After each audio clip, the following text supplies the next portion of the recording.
Talagang malaki ang kumpiyansa ng ating malupit na The Flash Nonito Donaire na matatalo daw niya itong si Naoya Inoue sa pangatlong pagkakataon. Hati naman ang mga sinabi ng ating mga boxing fans mga idol. Huwag na lang daw Donaire dahil baka daw mapuruhan ka daw sa pangatlong pagkakataon.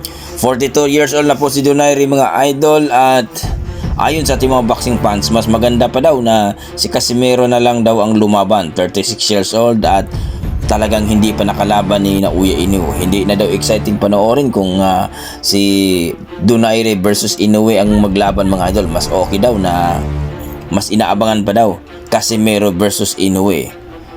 Yan ang dapat daw maglaban sapagkat pareho pa daw hindi sila naglaban at matagal na silang talagang nagtatastukan. So kayo mga idol, ano masasabi nyo dito? Kung sakaling itong si Nonito Donaire ay makalaban uli si The Monster Naoya Inoue,